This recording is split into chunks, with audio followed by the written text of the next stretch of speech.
မင်္ဂလာပါဗျကျွန်တော်တို့ New Future YouTube Channel ကနေကြိုဆိုပါရစေကျွန်တော်တို့ New Future YouTube Channel ကတက်တွေးတက်ပြောဆိုတဲ့ကျွန်တော်တို့ခေါင်းစဉ်လေးအတိုင်းပဲနိုင်ငံတိုင်းကျွန်တော်တို့နိုင်ငံစစ်အာဏာရှင်စနစ်အောက်ရောက်နေတဲ့အချိန်ခါမျိုးမှာကျွန်တော်တို့၄နှစ်ကျော်ကာလကြာပြီတော်လိုင်းရေးကမပြီးဆုံးသေးဘူးနိုင်ငံရေးကခဏမငြိမ်ဖြစ်တယ်တဘာဝဘေးဒဏ်ကြောင့်ပြည်သူတွေဟာအတိဒုက္ခထပ်ပြီးတော့နိုင်ငံဟာအတုပအိမ်ထက်ဆိုပြီးတော့ဖွညက်ညက်ခြေနေတယ်စုပ်ပြတ်တတ်တဲ့အနေအထားမျိုးတွေမှာတော့တခြားနိုင်ငံတွေကနေဝင်ရောက်စွတ်ဖက်တဲ့ဒဏ်တွေလည်းခံနေရတယ်ဒါကတော့ကျွန်တော်တို့မြန်မာနိုင်ငံတွင်းမှာဖြစ်ပျက်နေတဲ့အရာကတခြားနိုင်ငံကကျူးကျော်လို့ဖြစ်နေတဲ့ပြဿနာမဟုတ်ဘူးဗျကိုယ်နိုင်ငံသားအချင်းချင်းအာဏာရှင်ဆန်ဆန်နဲ့ပြည်သူအပေါ်မှာတနာညှတာခြင်းမရှိပဲရှေးရှုခြင်းမရှိပဲနဲ့လုံနေတဲ့အရာတွေကြောင့်ကျွန်တော်တို့နိုင်ငံဆုတ်ပြတ်တတ်နေတာဒါကြောင့်မလို့တခြားနိုင်ငံကိုအားကိုးပြီးလုံနေတဲ့အနေအထားတွေမှာလည်းကျွန်တော်တို့ပြည်သူအစိုးရဘက်ကလှုပ်ဆောင်နေတဲ့အတိုင်းအတာတွေမှာထိရောက်မှုတွေလည်းရှိနေတယ်လို့လိုအပ်နေတဲ့အရာတွေလည်းကျွန်တော်တို့ပြည်သူတွေကအားလုံးမြင်တယ်ဒါကတော့ပြည်သူအတန်ဆိုတဲ့ပုံစံမျိုးနဲ့ကျွန်တော်ကပြန်ပြောခြင်းဖြစ်တယ်ဒီအရာပေါ်မှာ EKI ဆိုတဲ့ TikTok အကောင့်ကနေအကိုတယောက်နာမည်တော့ကျွန်တော်မသိဘူးပေါ့နော်အကိုတယောက်က reaction လုပ်တယ်ရိုးသားတယ်ဆိုတဲ့အရာကအားတာမဟုတ်ဘူးတဲ့အဲ့ဒီလိုပဲကျွန်တော်တို့နိုင်ငံအတွင်းမှာအာဏာရှင်စနစ်ကိုတွန်းလှန်ရင်းနဲ့တခါတလေအခုလက်ရှိထိတ်ဆုံးပါပဲထိတ်ဆုံးကနေအောက်ဆုံးထိအာဏာရှင်ဆန်ဆန်ဖြစ်လာတဲ့စကလုံးအသုံးနှုန်းတွေအပြောဆိုတွေမလိုလားအပ်တဲ့အရာတွေကပြည်သူတွေမှာထိခိုက်ရှာလွယ်ဖြစ်လာတယ်ဒီလိုထိခိုက်ရှာလွယ်ဖြစ်လာတဲ့အရာကိုဒီအခုပြောတဲ့တက်တော့မှပြောထားတဲ့အတန်လေးဗီဒီယိုဖိုင်ကိုကျွန်တော်ယူပြီးတော့ reaction လုပ်ချင်းဖြစ်ပါတယ်တစ်ချက်အထောက်ကြည့်ကြပါဗျကျွန်တော်တို့မြန်မာနိုင်ငံသားတွေအတွက်အသိဉာဏ်ဗဟုသုတတွေရမယ်လို့ထင်ပါတယ်ဗျအားလုံးပဲမင်္ဂလာပါခင်ဗျာဟုတ်ကဲ့ဒီကနေ့ကျွန်တော်ပြောပြချင်တာကတော့ယူသားတာနဲ့တူလားလို့ကျွန်တော်တခုပြောချင်တာကလူတယောက်ကဟာအခွင့်အရေးတွေရနေပြီဒီဟာလေးမင်းလှုပ်လိုက်ရင်မင်းတော့ထောပြီကွာဆိုပြီးတော့ပြောကြတာရှိမင်းရတဲ့အခွင့်အရေးကိုမင်းမယူလည်းဘူးမင်းလုံလိုက်တာလိုက်တာရိုးလိုက်တာလို့ပြောပါတယ်ဒီစကားဟာရိုးသားတာနဲ့တာကိုပွဲပြမသိလို့ပြောတာမျိုးပဲဖြစ်ပါတယ်အခွင့်အရေးဆိုတာလူတိုင်းမှာရတယ်ဗျဒါကကျွန်တော်ကိုယ်တိုင် 100% ရိုးသားတယ်လို့ကျွန်တော်အာမခံဒါပေမဲ့တချို့နေရာတွေမှာအများနဲ့သက်ဆိုင်သောအရာတွေနိုင်ငံနဲ့ချီသောအရာတွေမှာရှေ့ဆောင်လမ်းပြအနေနဲ့တော့ရိုးသားဖို့လိုတယ်ကိုကျင်တရားကောင်းဖို့လိုတယ်ဗျဒီအရာတွေအပေါ်မှာဒီကိုပြောသွားတဲ့အရာတွေကျွန်တော်ကြိုက်လို့ရရှင်တော့ထပ်ပြီးတော့တောင်းကြည့်ပါနော်ကျေးဇူးပြည့်ကျွန်တော်တူတယောက်သေးရဲ့ခံစားချက်ဒီကျွန်တော်တို့မြန်မာအာဏာရှင်စနစ်ရောက်ကိုကြားရောက်နေတဲ့မြန်မာနိုင်ငံသားတွေမှာလည်းအစိုးရတဲကနေအောက်ဆုံး9ဘက်10ထဲတဲ့လူတီဒီလိုစိတ်မျိုးလေးတွေရှိမယ်ဆိုရင်ကျွန်တော်တော်လာကြီးအောင်လာကြာကြီးပါဗျာဟုတ်ကဲ့ရိုးသားတာနဲ့မတူပါဘူးရိုးသားတယ်ဆိုတာကဘလောက်ပဲအခွင့်အရေးတွေပြီးဘလို့အခြေအနေမျိုးပဲပြီးမလုတ်တင်တာကိုမလုတ်တာမယူတင်တာကိုမယူတာကိုရိုးသားတာလို့ခေါ်ပါတယ်အခြေအနေတွေအခွင့်အရေးတွေဘလောက်ပြီးမြဲမယူခဲ့တဲ့လူဟာရိုးသားတာပါဘလို့ပဲအခြေအနေတွေပြီးမလုတ်တင်တဲ့ဟာကိုမလုတ်တာဟာရိုးသားတာပါအဲ့ဒါဟာတာမဟုတ်ပါဘူးတယ်ဆိုတာတတ်ပါကျွန်တော်တကယ်ချင်းတယောက်ရှိပါတယ်သူတငယ်ချင်း2ယောက်နဲ့စုပြီးတော့စီးပွားရေးတစ်ခုလုပ်ကြတယ်သူ့မှာရှိတဲ့တိုက်ခန်းလေးရောင်းပြီးတော့စီးပွားရေးလုပ်ကြတယ်တစ်ချိန်ကျတော့သူ့ကျမ်းမာရေးကြောင့်စေးုံတက်လိုက်ရပြီးတော့သူ့အလုပ်ထက်မှာသူဝေမလုပ်နိုင်တော့ပါဘူးအဲ့ဒီခါတော့သူစေးုံတက်ပြီးအိမ်မှာနားယူနေတဲ့အချိန်မှာသူ့တငယ်ချင်းအဲ့ဒီလုပ်ငန်းကိုဆက်လုပ်ပြီးရင်းနဲ့အကျိုးအမြတ်တွေဘာတွေရှုံးနေဆိုပြီးလုပ်ငန်းထဲမှာရှိထားတဲ့ငွေကြေးတွေအကုန်လုံးဆိုးရှုံးသွားခဲ့ပါတယ်စေးုံတက်တဲ့ကာလကလည်း3လ4လပဲကြာပါတယ်အဲ့ဒီအချိန်အတွင်းမှာသူရှာဖွေစုဆောင်းထားတဲ့ဥစ္စာပစ္စည်းတွေအကုန်လုံးတစ်ဖက်တငယ်ချင်းအကုန်လုံးရယူသွားပါတယ်သူလည်းဘဝလုံးဝပြတ်သွားပါတယ်ကျွန်တော်တငယ်ချင်းတယောက်အကြောင်းကျွန်တော်ပြောပြတာပါအဲ့တော့လူတယောက်ဟာလှုပ်ထိုက်တယ်ဆိုရင်လှုပ်လို့ရပါတယ်ဒါပေမဲ့ဒီဟာကငါလှုပ်နေရင်မလှုပ်သင့်ဘူးသူများအကျိုးစီးပွားကိုထိခိုက်နိုင်တယ်ငါမယူသင့်ဘူး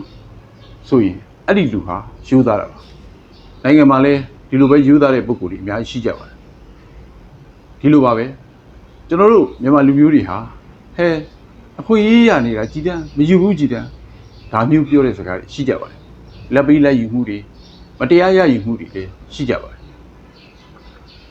ပြီးတော့ကျွန်တော်တကယ်ချင်းတယောက်ကလည်းပြောမှုပါသေးတယ်သူဟာတော်တော်လေးပြည့်စုံချမ်းသာပါတယ်ဟာကွာမင်းရတဲ့လစာလေးနဲ့မင်းချမ်းသာလိုက်တာကွာလို့ပြောတော့ဒီလိုပဲကွာငါခွေကောင်းရနေတာနေရာငါနေရာကြီးလေမိုက်တယ်လို့သူကပြောခဲ့ဘူးอ่ะဆိုတော့မင်းဘာတွေရတာလဲမဘီဘူးနဲ့တော့ကွာသူများအကျိုးစီးပွားတွေထိခိုက်မယ့်ကိစ္စတွေအဲ့လို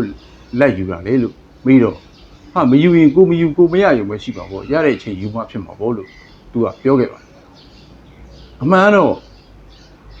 အများနဲ့သက်ဆိုင်တဲ့ပစ္စည်းအများနဲ့ပတ်သက်တဲ့ပစ္စည်းဒါမှမဟုတ်လူတဦးချင်းရဲ့ပတ်သက်တဲ့ပစ္စည်းတွေကိုကိုအတ္တတစ်ခုတည်းနဲ့ယူသင့်မယူသင့်ပေမဲ့ယူလိုက်ကြတာမျိုးတွေရှိပါတယ်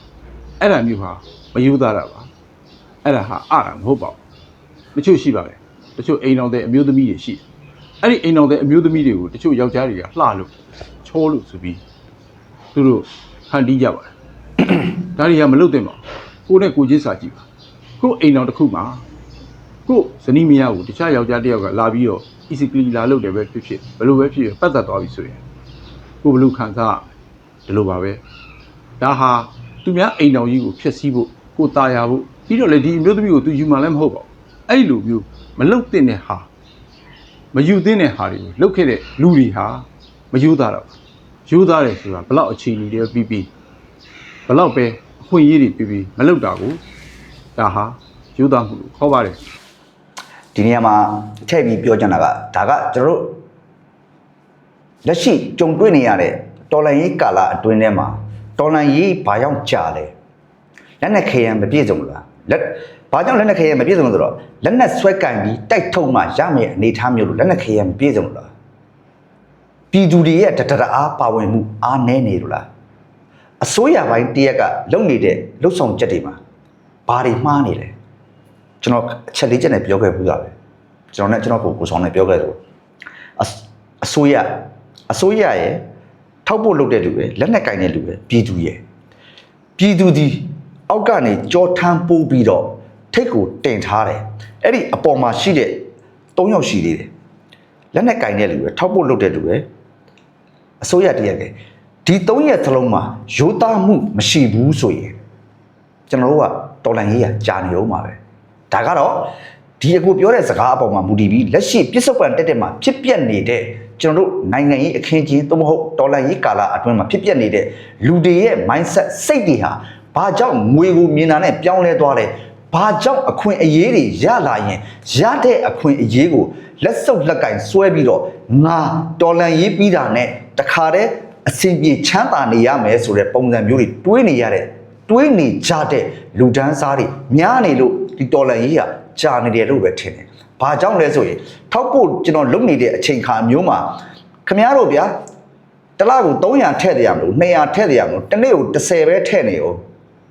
တစ်လဘတ်300ဆိုတဲ့အချိန်ကြောင့်တယောက်ကိုဒီထိုင်းနိုင်ငံအတွင်းမှာကျွန်တော်နေတဲ့ထိုင်းနိုင်ငံအတွင်းမှာရောက်ရှိနေတဲ့မြန်မာနိုင်ငံသူနိုင်ငံသားအနည်းဆုံး10သန်းကျော်တယ်။ဘယ်တော့မှမထည့်နဲ့တစ်လကိုတယောက်10ထည့်တော့မှအဆင်ပြေနေပြီ။ဒါဖြည့်ရရှင်းလေးပဲဒီလိုအရာမျိုးဖြစ်မြောက်အောင်စီယုံတဲ့နေရာမှာခုနကအခွင့်ပြောနေတဲ့အခွင့်အရေးယူတဲ့ရိုးသားစိတ်မရှိတဲ့လူဒန်းစားတွေဟာရှေ့ကိုရောက်နေတဲ့အခါကျတော့ကျွန်တော်တို့တော်လိုင်းအပေါ်နဲ့အောက်နဲ့အစိုးရတရက်နဲ့ကျွန်တော်တို့နဲ့ချိတ်ဆက်တဲ့အခါမှာလွဲမှားမှုတွေရှိနေတယ်။အဲ့ဒီအစိုးရတရက်နဲ့ချိတ်ဆက်တဲ့အခါမှာလွဲမှားမှုတွေရှိနေသလိုပဲအဲ့ဒီအစိုးရတရက်ကလှုပ်ဆောင်နေတဲ့အရာတွေမှာလည်းလွဲမှားမှုတွေရှိနေတယ်။ဒီလွဲမှားမှုတွေကိုအခုကျွန်တော်နားထောင်နေတဲ့ဒီရိုးသားတယ်ဆိုတာအားတာမဟုတ်ဘူးဆိုတဲ့ဒီ TikTok ဗီဒီယိုဖိုင်လေးတိုင်းပဲကျွန်တော်တို့တော်လန်ရေးကြီးမြန်အောင်ခြင်းတယ်ဆိုရင်ကျွန်တော်တို့နိုင်ငံအာဏာရှင်စနစ်အောက်ကလွတ်မြောက်ခြင်းတယ်ဆိုရင်ကျွန်တော်တို့စိတ်တွေဟာရိုးသားစိတ်နဲ့တော်လန်ရေးမှာပါဝင်ပြီးငါတို့နိုင်ငံအာဏာရှင်စနစ်အမြင့်ပြတ်ရမယ်ဆိုတဲ့စိတ်မျိုးသာတွေးလိုက်ကျွန်တော်တို့အောင်မြင်နေပြီဗျဒါကြောင့်မလို့ဒီနေ့ကျွန်တော်ဒီကိုပြောထားတဲ့ဗီဒီယိုဖိုင်လေးကို reaction လုပ်ခြင်းဖြစ်တယ်ရိုးသားစိတ်ဆိုတဲ့အရာနဲ့ထပ်ပြောထားတာရှိသေးဗျနားထောင်ကြည့်ပါဗျတကယ်ဘ ഹു တုတရပါတယ်ဗျအားလည်းဘာမှမဆိုင်ပါဘူးအားလေဆိုတာကသူ့မှာအသိပညာဘ ഹു တုတနေတဲ့အပြင်သူများပြောတာကိုဟုတ်လာပြီလို့ထင်နေတဲ့လူမျိုးတွေအမှားအမှန်မခွဲတတ်တဲ့လူတွေအဲ့လိုလူမျိုးတွေတချို့အားလာလို့ခေါ်တာပါဘယ်တော့ပဲပြော ထုံတုံတုံအတတနဲ့ခိုင်းလို့ခိုင်းမှမသိတဲ့လူမျိုးတွေပေါ့ဗျာ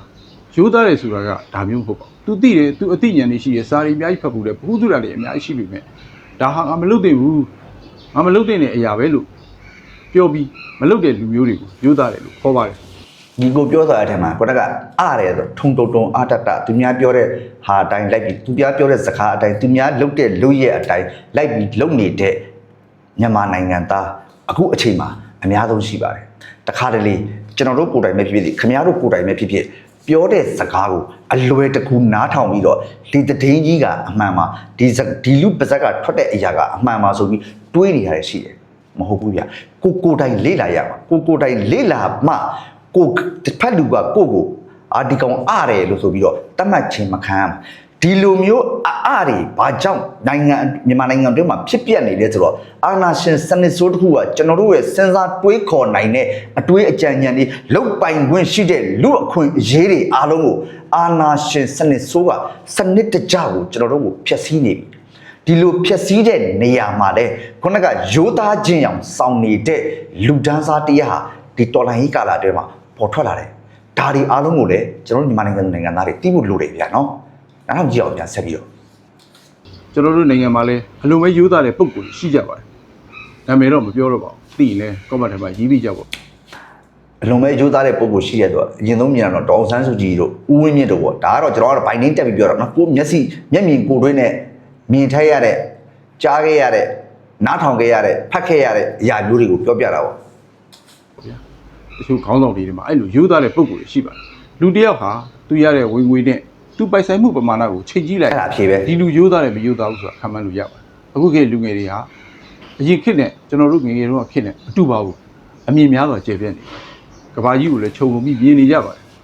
်ဒါကြောင့်မလို့အခုခေတ်လူငယ်တွေကဘယ်ဟာမှားတယ်ဘယ်ဟာမှန်တယ်ဘယ်လိုအခြေအနေမျိုးရှိတယ်ဆိုတော့သူတို့စဉ်းကျင်သုံးသပ်နိုင်တဲ့အင်အားတွေတချို့တော်တော်များများရှိပါတယ်တချို့စာအုပ်မဖတ်ကြဘူးအင်တာနက်ပေါ်မှာကဘာပတ်ပြီးကြည့်နေတဲ့ကလေးတွေအများကြီးရှိပါတယ်ဆိုတော့ဥပမာလေးတစ်ခုပြောပြချင်ပါတယ်ကျွန်တော်နိုင်ငံခြားသွားတဲ့အချိန်တုန်းက ကတော့ဒီနေရာမှာကျွန်တော်ဒါလေးနဲ့ဖြတ်ပြောခြင်းတယ်လူငယ်တွေဥဆောင်လို့2021ဒေါ်လာရေးမှာအာဏာရှင်စနစ်အမြင့်ပြတ်ရမယ်ဆိုပြီးတော့ဖြစ်လာတာတကယ်တော်တဲ့လူငယ်တွေတိုးတက်လာတဲ့ခေတ်အတိုင်းအသိဉာဏ်ဗဟုသုတတွေမြင့်လာတယ်တို့ပေမဲ့တော့ညားတယ်အတွေ့အကြုံပိုင်းအားဖြင့်အားနည်းတဲ့အခါမှာဘေးမှာရှိတဲ့လူကြီးတွေကမှန်ကန်တဲ့လမ်းတစ်ခုကိုချပြပေးဖို့ကြတော့မရှိခဲ့ဘူး။ဘာကြောင့်ဒီလူကြီးတွေဟာမှန်ကန်တဲ့နေရာကိုချပြမပေးနိုင်ကြတယ်လဲဆိုတော့ဒီခုံပေါ်မှာထိုင်ပြီးဒီကလေးတွေတက်လာရင်ငါနေရာဖယ်ပေးရမှာပါလားဆိုပြီးတော့အတ္တစိတ်တွေမနာလိုစိတ်တွေများနေတဲ့မြန်မာနိုင်ငံအတွင်းမှာရှိတဲ့တချို့သောလူကြီးတွေကြောင့်ဖြစ်တယ်အဲ့ဒီလိုလူငယ်တွေကိုနေရာမပေးလို့လူငယ်တွေကဥဆောင်နေတဲ့အချိန်ခါမျိုးပါလေဒီလူငယ်တွေကိုဘာကြောင့်အတွေ့အကြုံကောင်းတွေမပေးကြတယ်လဲโอเคတက်ကြွနေသောလူငယ်တွေကိုခမားတို့ကနိုင်ငံတနိုင်ငံကောင်းစားစေချင်တယ်ဆိုရင်ခမားတို့အသက်ကြီးတဲ့လူတွေကိုယ်တိုင်ကအနစ်နာခံပြီးတော့အတွေ့အကြုံကောင်းတွေကိုအမုန်းခံပြီးတော့ရှင်းပြပြောပြရမှာဒါမှသာလျှင်လူငယ်တွေစိတ်ထဲမှာစိတ်အားတက်ကြွပြီးအာဏာရှင်စနစ်ကိုအမြင့်ဖြတ်နေတဲ့နေရာမှာလူငယ်နဲ့လူကြီးတဟဇတမျှတပြီးတော့ရိုးသားစိတ်ရှိတဲ့လူတွေတော်လှန်ရေးမှာပါမှအာဏာရှင်စနစ်ကအမြင့်ပြတ်မယ်ဗျာမမရရဆိုကာတာလီစိတ်အဲ့ကာတာလီစိတ်မှာစိုက်ပုတ်တစ်ပုတ်ထောင်ထားတယ်ကျွန်တော်လည်းသတိမထားမိလေရင်ကထွက်ခဏနေလို့အေးအမီသားစုကချောကလက်ဝယ်ခဲ့ပါလို့မှားတယ်ချောကလက်တစ်ပြားကိုအဲ့ဒီအချိန်တုန်းက$8ပါရှိတယ်အခုဆိုရင်တော့$13လောက်ပေါက်တယ်လို့သိရအဲ့ Nestle ဆိုတဲ့ချောကလက်ပြားနှစ်ပြားကိုဝယ်လာခဲ့ပြီးတော့နှစ်ပြားဝယ်ပြီးပတ်စံပေးပြီးတော့ကျွန်တော်အဲ့ဒီဆိုင်ကနေအမြန်ဆုံးလေမမီမှာဆိုလို့အမြန်ဆုံးထွက်သွားတယ်အဲ့ဒီအခါမှာနောက်ကအမျိုးသမီးတစ်ယောက်ကပြေးလာပြီးတော့friend ဆိုပြီးအတင်းပြေးခေါ်တော့ကို့ခေါ်တယ်လည်းမထင်ဘူးပေါ့နော်ဒါပေမဲ့အတင်းခေါ်တော့လှည့်ကြည့်လိုက်တဲ့ခါကျတော့ तू ကဘာပြောလဲဆိုတော့မင်းချောကလက်နှစ်ပြားဝယ်တယ်လीတဲ့ချောကလက်နှစ်ပြားဝယ်တပြားလက်ဆောင်ပေးရတယ်လို့စိုက်ဖို့တင်ထားတယ်တဲ့မင်းတပြားယူအောင်မယ်တဲ့လက်ဆောင်အောင်တယ်ဆိုတော့ကျွန်တော်အတင်းလိုက်ပြီးပါဒီချောကလက်တစ်ပြားဟာအနည်းဆုံး$8 $9တော့တန်တဲ့ချောကလက်တစ်ပြားကိုသူတို့ယူမထားပါဘူးစိုက်ဖို့မှာလည်းချောကလက်နှစ်ပြားဝယ်ရင်တပြားလက်ဆောင်ပေးမယ်ဆိုတော့စိုက်ဖို့ထောင်ထားပါတယ်သူဒါတကယ်လို့မယိုးသားတဲ့နိုင်ငံကအမျိုးသမီးမယိုးသားတဲ့သူတယောက်ဆိုရင် အဲ့ဒီ chocolate ပြောင်းသူတင်ထားလိုက်ပြီးတော့သူ့မိသားစုအတွက်သူသုံးမှာပေါ့ဒါပေမဲ့သူတို့ရဲ့ရိုးသားမှုအရာနှစ်ပြားဝယ်ထားရင်တစ်ပြားပေးရမယ်ဆိုတော့သူတို့ရဲ့စီကံအတိုင်းရိုးသားသားနဲ့အဲ့ chocolate ပြောင်းကိုကျွန်တော်နောက်ကို2ဆိုင်3ဆိုင်လောက်ကြော်ပြီးမှအတင်းပြေးပြီးလိုက်ပြီးတော့တော်တော်လေးလေးစားဖို့ကောင်းပါကျွန်တော်တို့နိုင်ငံမှာတော့အခါတလေကြရင်စိုက် shopping mall တွေမှာသွားဝယ်တဲ့အခါကျရင်တချို့ဝန်ထမ်းတွေက discount ပေးတဲ့ပစ္စည်းတွေတော့ထည့်မပေးကြဘူး ကြုံဘူးပါတယ် ပြီးတော့မှသာထည့်ပေးတာမျိုးတွေလည်းရှိကြပါတယ်အဲ့ဒါကြတော့မယူသားတာလို့ခေါ်ပါတယ်သူတို့စောစောလုံးကကာတာနိုင်ငံမှာကာတာလီစီမှာတွေ့ခဲ့တဲ့အမျိုးသမီးဟာအားတာမဟုတ်ပါဘူးယူသားတာသူတို့နိုင်ငံဆိုင်ရာဝန်ထမ်းတွေဟာလည်းယူသားကြတာပါကျွန်တော်တို့နိုင်ငံမှာလည်းဒီလိုပြုပြင်မှုတွေအများကြီးလိုပါသေးတယ်မယူသားတဲ့လူတွေဟာဘယ်တော့ပဲကြီးပွားချမ်းသာနေပါသေးအများသူငါကကြီးပြနေပြီမြဲဒီလူဘယ်လိုပတ်စံနေရတယ်ဒီလူဘယ်လိုကြီးပွားလာတယ်ဆိုတာဟာမိကုံးထုတ်เสียရှိတယ်ဒါကြောင့်မလို့လောကမှာမလုတ်တဲ့မလုတ်ထိုက်တာတွေမလုတ်တာဘလောက်ပဲအခွင့်အရေးတွေအခြေအနေတွေပေးပေးမယူသင့်တာကိုမယူတာမလုတ်သင့်တာကိုမလုတ်တဲ့လူတွေဟာ